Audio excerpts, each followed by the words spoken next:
I have the wonderful privilege of finishing the book of Ecclesiastes this morning. So why don't you grab your Bible, and if you turn to Ecclesiastes chapter 12. Isn't that fun? So we've been studying the wisdom literature, and we spent a number of weeks in Proverbs. And I had the opportunity to start the series on Proverbs, or the first few weeks on Proverbs. And we learned that the fear of the Lord is the beginning of wisdom, meaning the respect and the awe of the God who created the heavens and the earth, the living in a place where we honor and have a holy and awesome respect for Him, puts it in our hearts a foundation and a place for wisdom. We learned over the course of time as we studied Proverbs that wise people are willing to be corrected.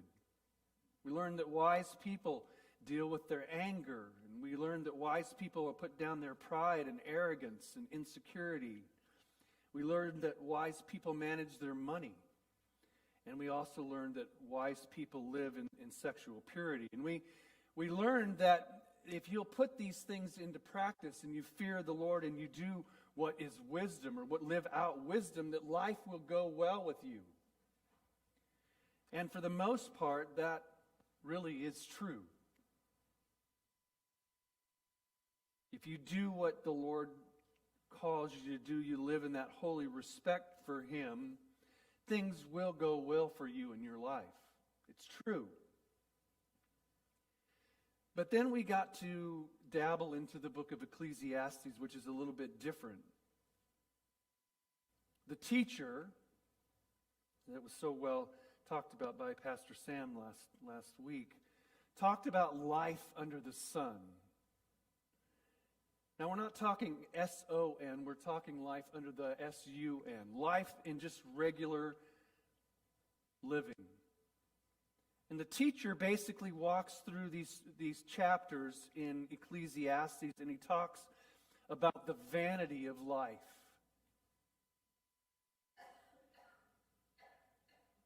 He talks about the situations of life that come as we live under the sun. And really, his thesis or his message is how do we live life without God?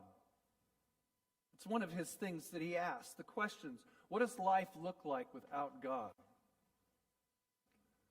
Have you noticed that things don't always go the way you'd like them to go? Is that just me? Does stuff happen? How many of you have seen that t-shirt?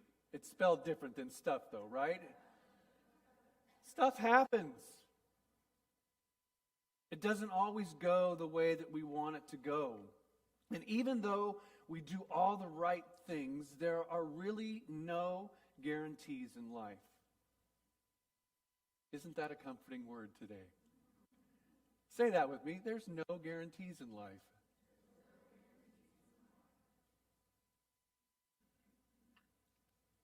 I want you to start reading with me. This is the conclusion that the teacher brings us to through the book of Proverbs. He walks through all these things. He says you can try to find meaning under the sun without God in your work. You can try to find it in pleasure. You can try to find it in much wine. You can try to find it in much wisdom. You can try to find it all of these places. But under the sun without God, life is what is called hevel. It's smoke. It's meaningless. It's vapor. You reach for these things, you think everything's going well, and then all of a sudden, stuff happens. Ecclesiastes chapter 12, verses 9 through 14 says this: Not only was the teacher wise, but he also imparted knowledge to the people. He pondered and searched out and set in order many proverbs. The teacher searched to find just the right words, and what he wrote was upright and true. The words of the wise are like goads. Their collected sayings like firmly embedded nails given by one shepherd. Now, isn't that a funny image? What's a goad? Well, actually, a goad is a tool that a shepherd would use to get his sheep or goats to go a certain place. I actually have a picture of one. Doesn't that look like a nice piece of equipment? Now, if you're a sheep or a goat, to have one of those used on you would not be pleasant. Why? Because when the shepherd needs you to go someplace or to do something, he would use this goad to give you a little tap in the rear end or the other side to make sure that you got where you needed to go. So the teacher in Ecclesiastes is saying, listen, these things are written down. This book is written down like a goad. I've written these things down to really make you think about the big issues in life. I want you to think about the meaning and purpose of your life. And so as you hear these things, as you're confronted with the realities of life, the teacher in Ecclesiastes is forcing us to answer some of life's most difficult questions and some of life's most difficult truths. There's a few things that I wanted just to throw at you this morning. These aren't new. Many people have come up with the same things.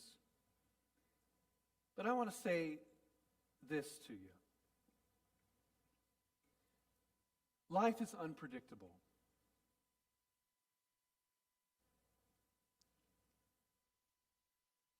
We deal with aging parents, wayward children, sometimes economic hardships, unexpected accidents, breakdowns. Again, you realize that things just sometimes don't go the way that we want them to go. I mean, look at this last year and a half. Who would have thought that we would be dealing with the issues that we're dealing with today in our world? I mean, who could have predicted we've been experiencing the things that we have been? Life is incredibly unpredictable.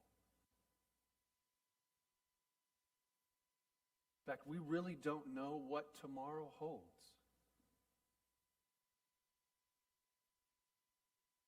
Thank goodness we know who does hold tomorrow, but we don't know what tomorrow holds. Not only is life unpredictable, but life is really unstable.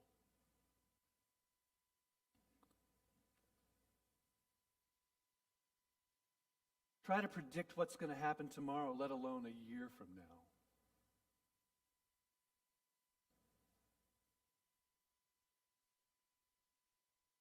Because it's so unpredictable, so unstable, I believe that the teacher would encourage us to live in the moment.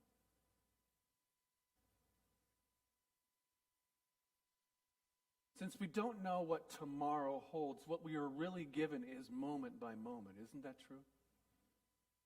I mean, the reality is we could walk from this building today and be translated, transformed into eternity.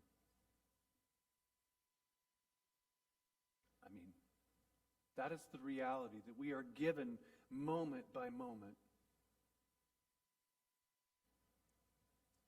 Live in the moment.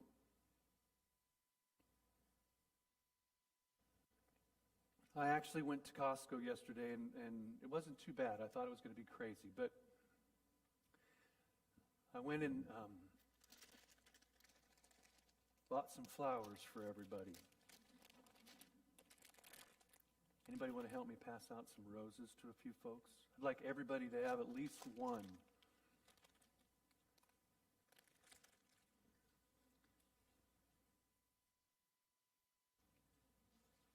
Take a deep breath. Give your little flower a smell. How many of you ever heard the saying, stop and smell the roses? That's what we're going to do today.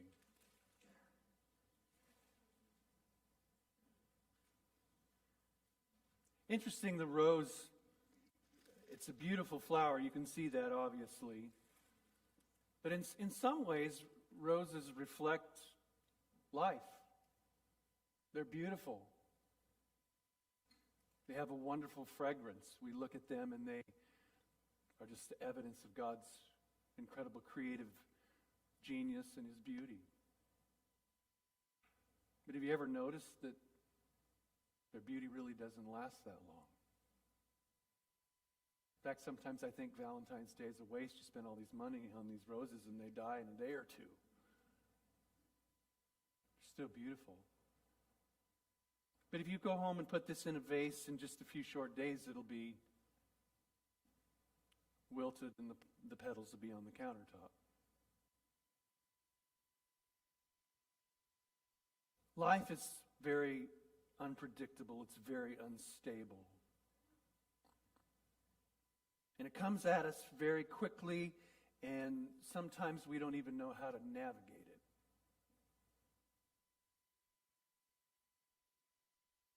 And I think the writer and the teacher in Ecclesiastes would encourage us to stop. Live in the moment that we have before us. Look around to the people you're seated by.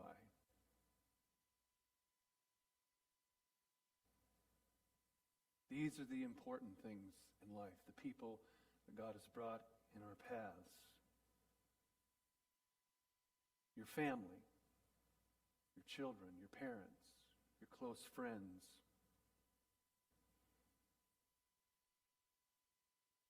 Enjoy their presence.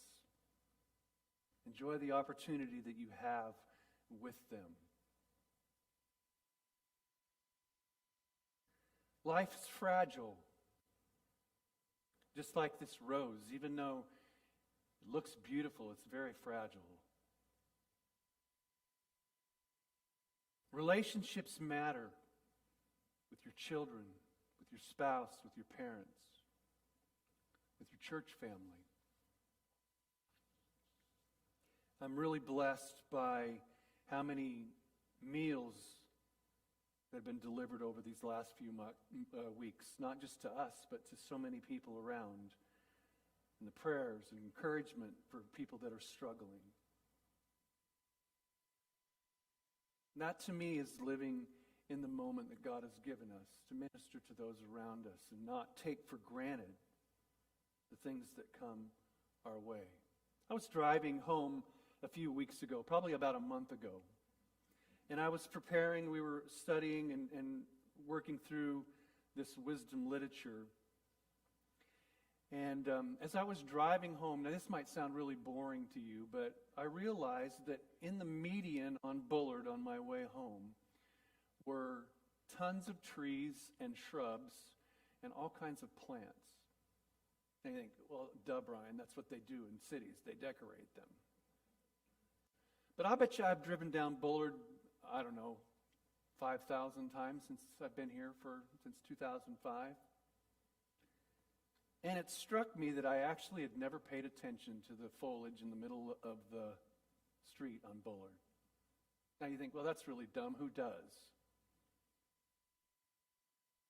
But I was struck by the fact that there was actually plants in the median there that had these beautiful red berries in them, and some of the leaves were different colors. And I probably noticed it a little bit in the fall when the leaves change. But here I'd been driving for years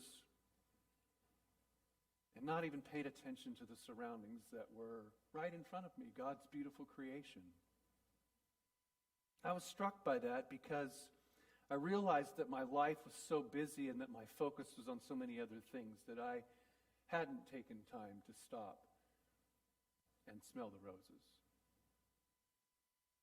That even in the simple things that God had placed in my way, I'd overlook them, trying to figure out how I could get home just a little bit faster, or speed around the car in front of me that was taking a little bit too much time to turn.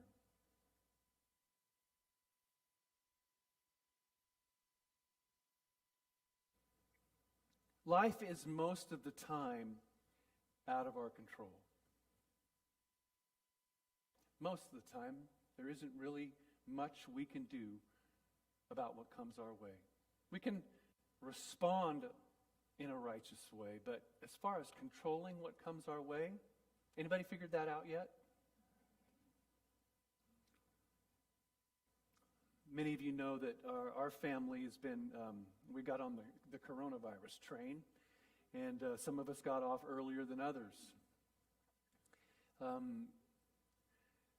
Carolyn was doing really well for the first 7 or 8 days of corona. She was doing housework and having a great time, thinking it was going to be easy. About day 8, things turned. She got really sick. Thank goodness it wasn't breathing issues. It was head and stomach. And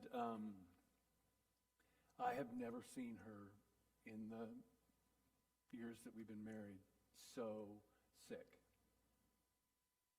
It was almost painful. No, it was painful. Not for me. I mean, it was incredibly painful for her. But just to watch her go through this sickness and honestly feel completely powerless.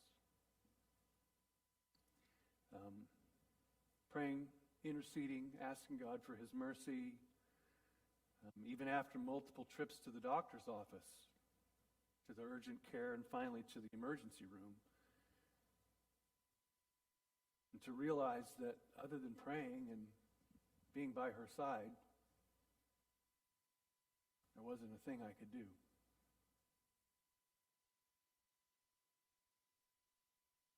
Does that make anybody else feel really, really insignificant and helpless at times?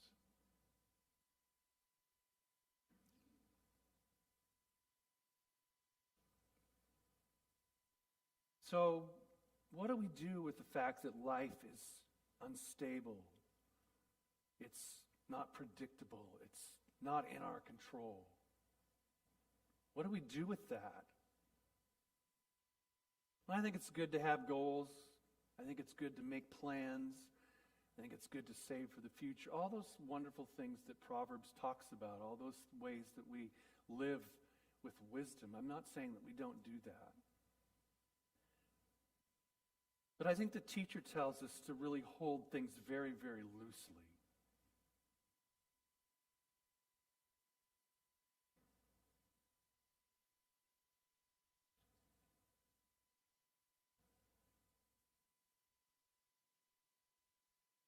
Things don't go the way we want them to.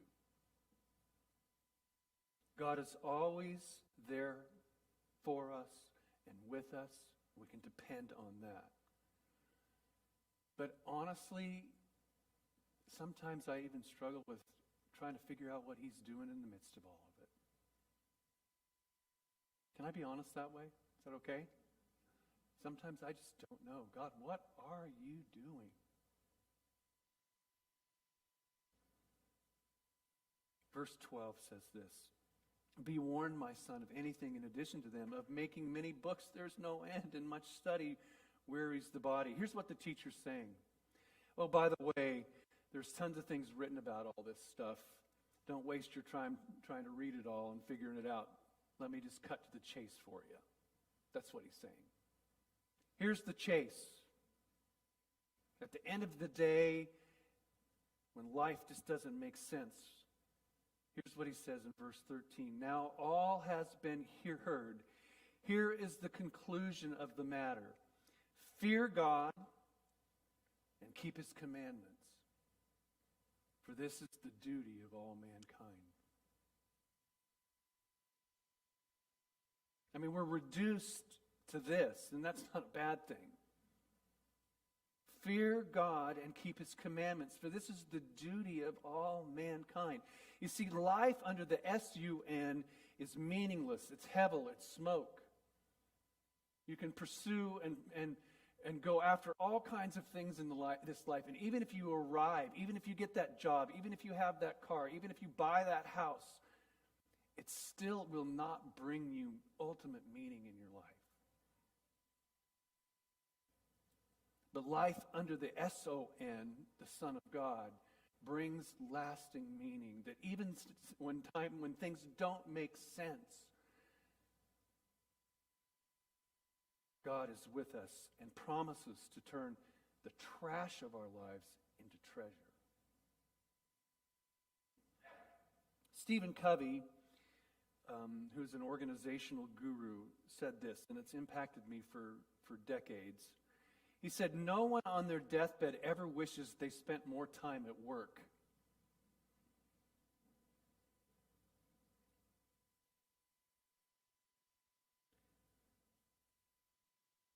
And his encouragement was to live with the end of your life in mind. Have you ever thought of what or who you would want around you in those last few hours?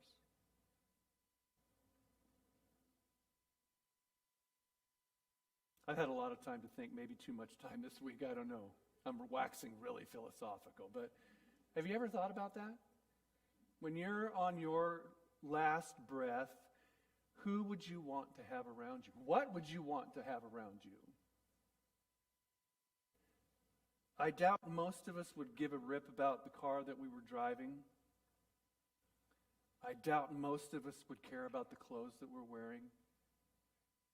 Some might want some makeup on, I'm not quite sure.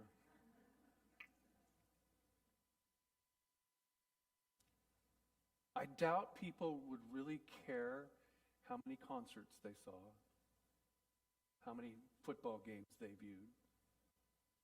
At least not for me. Those are fun.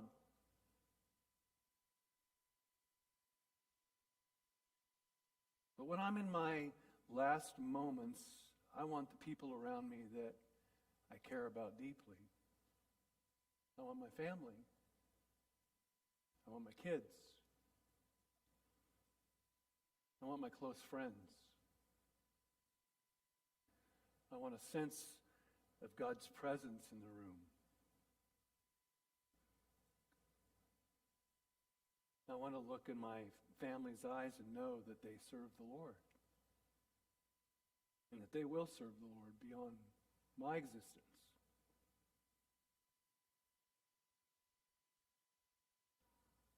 That's the most important thing. And when I pass from this life and I'm standing before the very Son of God, the question struck me this week, will I really know him?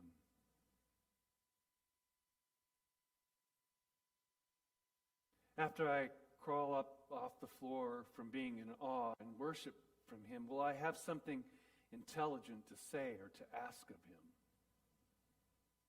What's up, Jesus? Glad I'm here. Thanks for bringing... I doubt I'll be saying that.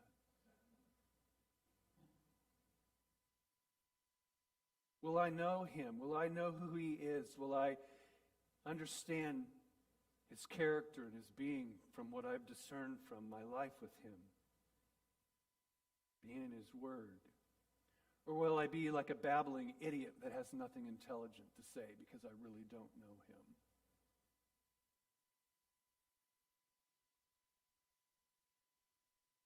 The greatest commands that God gave us is to love the Lord your God with all your heart, soul, mind, and strength, and to love your neighbor as yourself. And at the end of the day, those are the things that should drive our vision of the end. To love him with all of our hearts.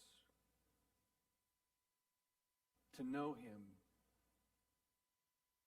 better than we know even our own selves.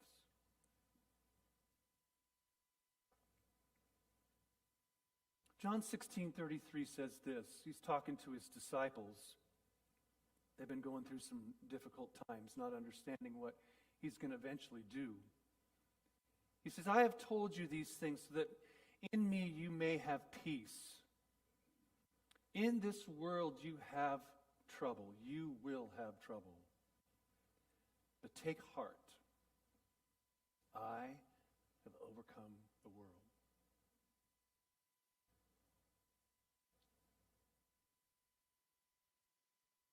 There's a pretty amazing, unique promise in that passage that Jesus gave his disciples. And he basically promises them two things. Number one, stuff's going to happen. That's a promise. Stuff will happen. Look to the person next to you and say, stuff happens. Stuff happens. But Jesus also gives the promise that he has overcome the world.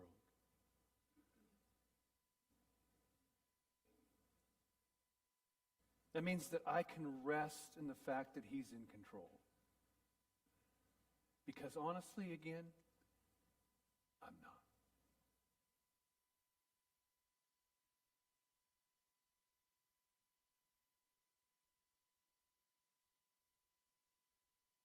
For God will bring every deed into judgment, including every hidden thing, whether it is good or evil. Ecclesiastes 12:14. God sorts it out. The good and the bad. And ultimately, he will transform this upside-down world into the right-side-up world that he created it to be.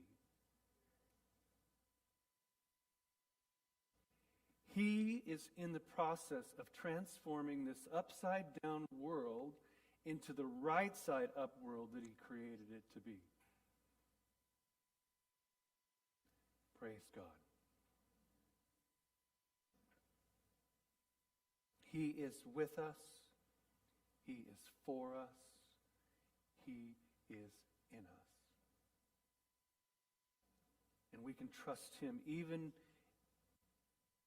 in our lives that are unstable, unpredictable, fragile.